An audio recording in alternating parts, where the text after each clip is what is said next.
Assalamualaikum warahmatullahi wabarakatuh. Perkenalkan, saya Aditya dengan NIM 23087001.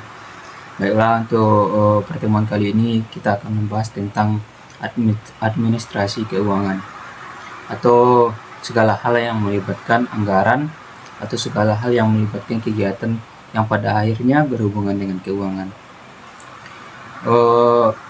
Perlu kita ketahui bahwasanya apa yang disebut sebagai administrasi keuangan kembali kita jelaskan bahwasanya adalah yaitu proses pengelolaan yang melibatkan semua kegiatan yang berhubungan dengan anggaran atau keuangan, pembuatan laporan keuangan, dan pencapaian tujuan atau kepentingan bersama.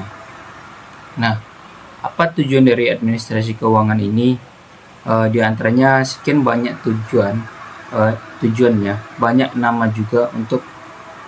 namanya juga untuk mengelola, mengantisipasi berbagai kemungkinan agar semua proses itu, agar keuangan negara, keuangan pendidikan betul-betul bisa dimanfaatkan untuk kepentingan proses pembelajaran dan pencapaian tujuan pendidikan.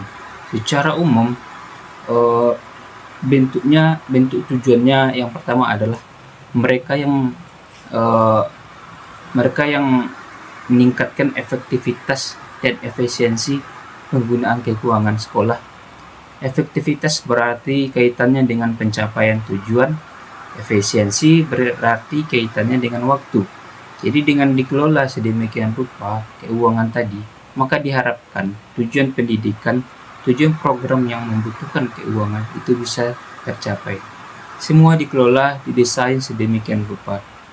Dan pencapaian itu dari sisi waktu bisa diperpendek sehingga anggaran yang seharusnya kalau tidak dikelola bisa lebih banyak pengeluarannya.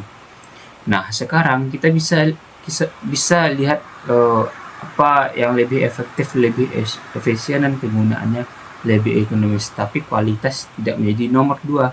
Artinya, program terlaksana tapi efektif dan efisien dari perancangan tadi bisa diminimalisir berbagai kemungkinan yang menyebabkan pengeluaran menjadi lebih besar. Kedua yang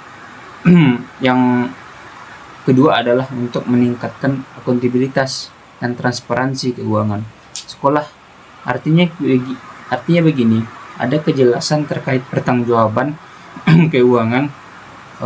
Kalau bicara soal uang negara, uang sekolah, atau uang negara untuk kepentingan banyak orang, artinya kalau konteks ini bentuk pertanggungjawabannya adalah bahwa sedekah kecil apapun pengeluaran itu harus ada bukti yang jelas, dan begitu dikeluarkan memang diperuntukkan untuk sebuah kegiatan. Dan kegiatan itu adalah program-program yang diperuntukkan untuk kepentingan sekolah atau lembaga atau perguruan tinggi, bukan untuk kepentingan satu atau dua orang tokoh. Nah, transparansi untuk mengantisipasi agar tidak terjadi berbagai macam pandangan, pikiran-pikiran negatif atau buruk dari orang-orang yang ada di lingkungan sekolah atau perguruan tinggi. Memang tidak semua yang transparansi bukan berarti semuanya dibuka secara terang benderang, tapi sebagian besar untuk hal yang sebenarnya bisa dibaca, bisa didengar, bisa dipahami oleh orang lain yang ada di lingkungan sekolah atau perguruan tinggi. Seharusnya itu transparan kepentingannya untuk siapa, tapi untuk hal yang krusial atau yang sangat penting hanya semestinya pengambil kebijakan saja yang tahu. Tentu itu silahkan, ini bukan berarti segala sesuatu yang terkait dengan uang semuanya disimpan. Guru, bahkan siswa dan orang tua, termasuk masyarakat, kadang-kadang untuk hal tertentu perlu tahu hitam dan putihnya transparansi, bukan ada hal-hal semestinya dibagi untuk dipahami oleh mereka. Mesti itu terkait dengan keuangan sekolah atau perguruan tinggi. Dan yang ketiga adalah meminimalisir. Ini yang menjadi tujuan akhirnya, meminimalisir terjadinya penyalahgunaan anggaran atau keuangan sekolah. Meski sangat sulit, tapi ini harus dilakukan. Dan nanti kita akan lihat kalau seandainya strategi itu, kalau seandainya konteks administrasi pengelolaan keuangan dilakukan secara benar, secara tepat, yang namanya tujuan ketiga ini, penyalahgunaan keuangan atau anggaran sekolah bisa diantisipasi sejak dini. Seharusnya tidak akan terjadi, tapi dalam tataran pelaksananya tidak pernah tahu. Sekarang kita lihat bagaimana proses administrasi keuangan sekolah itu, yaitu pendidikan minimal ada 3 langkah prosesnya, mulai dari perencanaan, penggunaan, atau pelaksanaannya, dan terakhir adalah bentuk pertanggungjawabannya. Jadi tiga-tiganya level kegiatan ini atau kegiatan itu adalah harus sangat jelas, harus bisa dipertanggungjawabkan, karena kalau sedikit saja bermasalah, ada permainan, maka ini akan menjadi pusat penyelewengan atau penyalahgunaan anggaran akan terjadi. Jadi ingat 3 kegiatan utama dari proses administrasi keuangan untuk sekolah atau perguruan tinggi. Mulai dari perencanaan, yaitu perencanaan berarti sangat detail selama 1 tahun itu. Anggaran atau keuangan sekolah atau itu dimanfaatkan untuk apa, kegiatan atau program apa pembelian itu, dan apa sudah ada secara undang-undang, apakah sudah ada secara aturannya. Tidak bisa serta-merta, misalnya untuk membeli sarana saja tidak serta-merta seluruh sarana bisa digunakan dari mata anggaran yang berbeda. Ada aturan mainnya yang sudah ditetapkan oleh negara. Jadi sebenarnya kita hanya tinggal melaksanakan, cuman ada yang nakal. Nah, inilah yang akhirnya menjadi oknum yang bermain dari keuangan sekolah atau perguruan tinggi. Jadi kalau direncanakan secara matang dan mengikuti prosedur yang ada, tatanan dan aturan yang ditetapkan oleh negara, maka akan bisa digunakan secara tepat. Memang untuk kepentingan sekolah, kepentingan lembaga, banyak orang yang ada di lingkungan sekolah.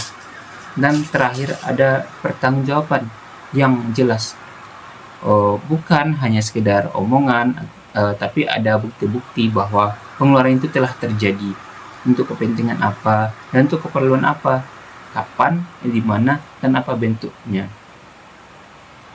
Untuk sumber daya manusia dan material yang berimplementasi pada program-program pendidikan yang ditetapkan, perlu ada penentuan yang jelas. Nah, pada tahap ini mestinya ada gambaran yang juga akurat mengenai apa, mulai dari jumlah pegawai atau jumlah staf dan kemampuan mereka. Harus ada kejelasan tentang gedung, fasilitas fisik yang dimiliki, harus ada perlengkapan dan pembekalan.